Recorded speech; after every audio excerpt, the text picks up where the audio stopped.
दुर्भाग्य से सरकार हमारी चली गई, जो इन यहां के गरीबों का तंग रखने के लिए हम लोगों ने योजना बनाया था, उस योजना को भी बंद करके यहां के लोगों को नंगा रहने के लिए मजबूर कर दिया। आज आपकी सरकार बनी, फिर से साल में 2 बार 10 रुपया में धोती साड़ी गरीबों को हम लोग बांट रहे हैं, ताकि आप हर त्योहार में नया कपड़ा पहन के जा सके। लेकिन यहां नया कपड़ा तो छोड़ो, शरीर ढक जाए उतना ही बहुत बड़ी बात है। आज इस राज्य के हर वर्ग, हर क्षेत्र में आपका यह सरकार काम कर रही है। 2 साल हम लोग कोरोना में ही लचपत रहे। अभी जो गति हम लोगों ने विकास को दिया है, चाहे सरकारी नौकरी हो, चाहे गैर सरकारी संस्थानों में नौकरी हो, चाहे स्वरोजगार के माध्यम से जो लोगों को रोजगार देने की बात हो, रोज आए दिन आप अखबारों में, व्हाट्सएप में, टीवी, रेडियो में आप सुनते होंगे। और ऐसे ऐसे अप्रत्याशित कार्य हो रहे हैं जो कभी कभी सुनने के बाद शरीर का बाल खड़ा हो जाता है। अभी हाल में हम लोगों ने जेपीएससी नियुक्ति करके नौजवानों को नौकरी से में जोड़ा और अलग अलग जगहों पर तैनात करने का काम किया, और रिकॉर्ड तोड़ काम हम लोगों ने किया। और उस नौकरी में आपको विश्वास नहीं होगा, 30-32 बच्चे तो ऐसे थे जो बीपीएल परिवार के थे। इस सरकार ने बीपीएल गरीबों को सिर्फ स्वरोजगार से नहीं, लेकिन सरकार के बीडीओ सीए ऑफिसर बना करके बीपीएल से बाहर निकालने का काम किया है।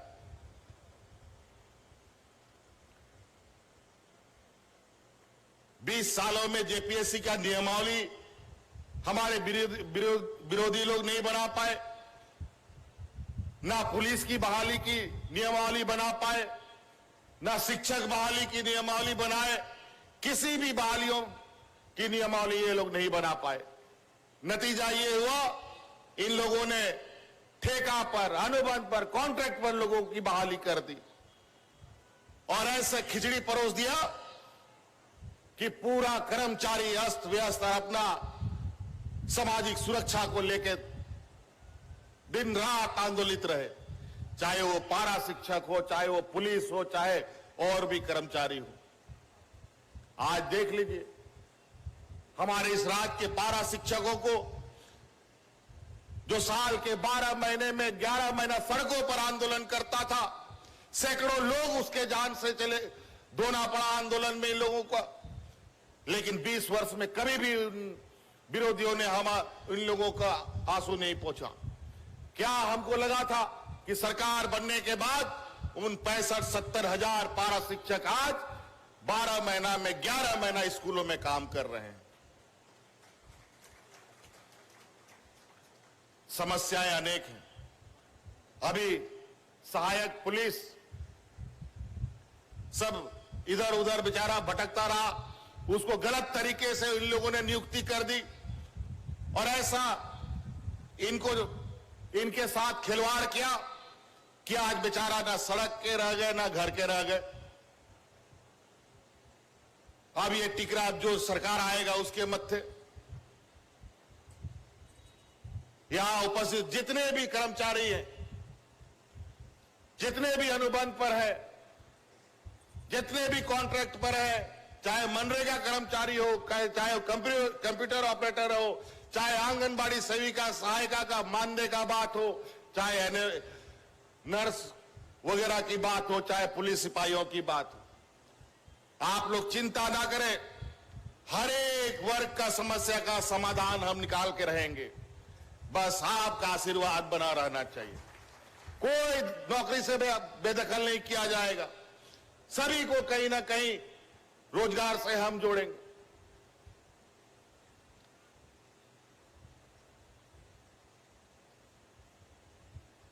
तबाह तबाह विगत 20 साल लोग त्राहिमाम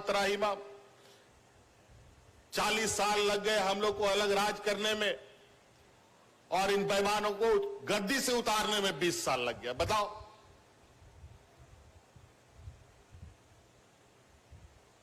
इसीलिए लोगों को पहचानिए।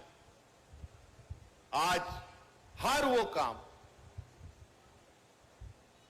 अभी कल परसों ही प्राइवेट सेक्टर में लोगों को, निजी क्षेत्र में लगभग 12,000 बच्चों को हम लोगों ने नियुक्ति दिया। किसी को 10,000, किसी को 12,000, किसी को 15,000, किसी को 35,000 तनख्वाह वाला नौकरी। ये परमानेंट नौकरी नहीं था, निजी क्षेत्र में नौकरी हमने दिया। ये उसके लिए आगे बढ़ने का एक दरवाजा खोला हमने। जो बेरोजगार बैठे थे, आगे बढ़ने के लिए और भी रास्ते हम बना रहे हैं उनके लिए। उन गैर सरकारी संस्थान में रहते रहते जो भी नौजवान जेपीएससी, यूपीएससी और भी बैंक, पीओ वगैरह का, रेलवे का कोई भी भर्ती करने का, जो कॉम्पिटिटिव एग्जाम का अगर तैयारी करेगा, उसका भी आने वाला समय पूरा खर्चा राज्य सरकार वहन करेगा। ऐसा कानून बनाने जा रहे हैं।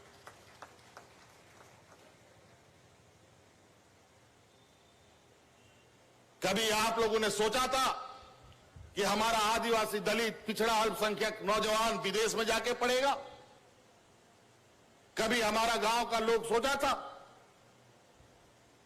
आज आपका इस नौजवान ने, हम अपने आने वाली पीढ़ी को इस राज्य नहीं, इस देश दुनिया का बेहतर शिक्षा उपलब्ध कराने के लिए, विदेशों में शिक्षा ग्रहण कराने के लिए पूरा खर्चा हम उठा रहे हैं। आप अपने बच्चों को विदेश भेजिए, उनके लिए हम लोग पूरी व्यवस्था देने के लिए तैयार हैं। अनेकों ऐसी चीजें,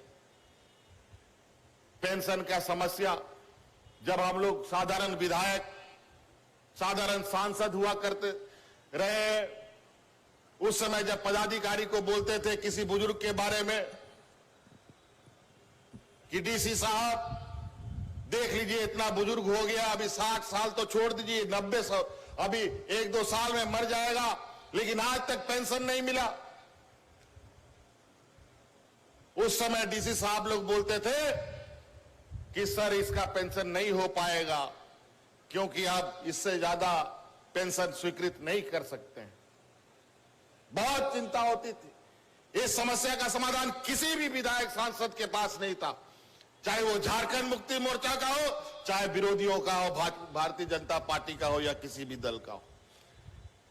हमने भारत सरकार से भी आग्रह किया था कि हमारे राज्य में लोग गरीब बहुत ज्यादा हैं, हम लोग का जो कोटा है, कोटा बढ़ा दिया जाए, लेकिन कोई सुनने वाला नहीं।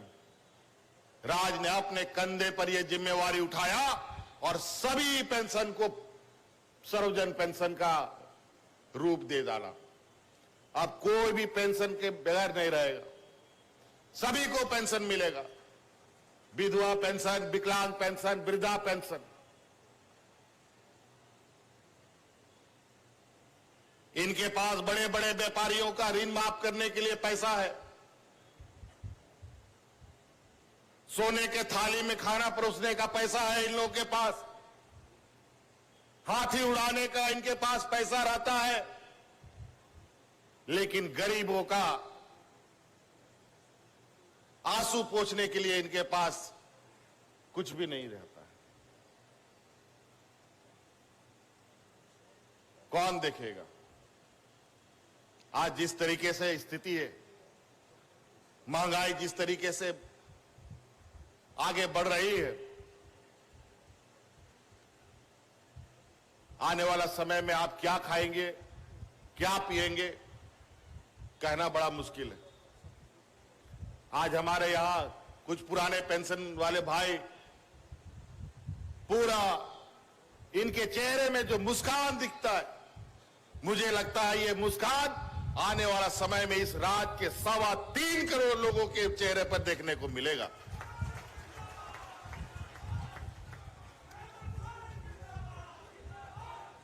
आखिर आप काम कैसे करेंगे?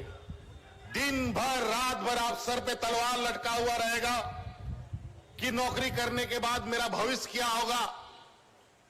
तो नौकरी कीजिएगा कि भविष्य के बारे में चिंता कीजिएगा। दिन भर आप ये सोचिएगा कि हम रिटायर कर जाएंगे, हमारा बाल बच्चा भूखा मर जाएगा। क्या काम करेगा हमारा कर्मचारी जब उसको सामाजिक सुरक्षा आप नहीं दे पाए? आज पूरे देश के कर्मचारियों का पैसा लेकर के आपने बाजार में लगा दिया और बाजार की जो हालत है, औंधे में रुपया गिर पड़ा है और कब खड़ा होगा इसका कोई गारंटी नहीं। और जब खड़ा होगा तो रुपया का क्या वैल्यू होगा आप अंदाजा लगा लीजिए। आज इसीलिए सरकार ने उन कर्मचारियों के लिए भी पुराना पेंशन लागू करने का निर्णय लिया, उस पर नियमावली बनने के तैयार हो रही है।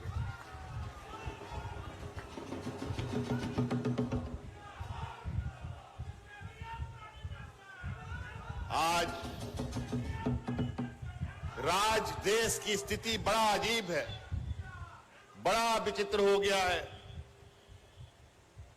ना रोजगार मिल रहा है, ना लोगों का तनख्वाह बढ़ रहा है, ना लोगों की सुरक्षा।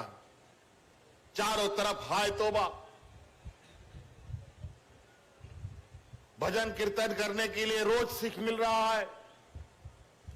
हिंदू मुस्लिम सिख ईसाई करते रहो, पेट इसी से भरेगा।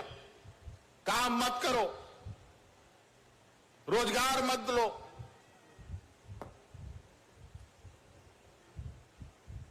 चारों तरफ डर भय का माहौल। आज हम लोग यहां आने का वजह यह है कि जो सरकार काम करती है, वो काम जमीन पे उतर रहा है कि नहीं, ये भी देखना हम लोगों का काम है। इसी के तहत आज यहां पर हम लोग आए हैं कि पदाधिकारी ग्रामीण लोगों के लिए काम करते हैं कि नहीं करते।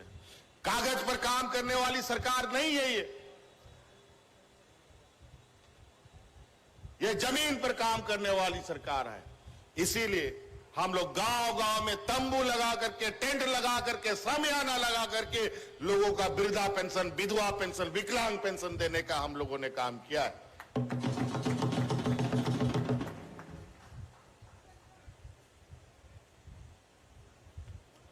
कई ऐसी चीजें हैं।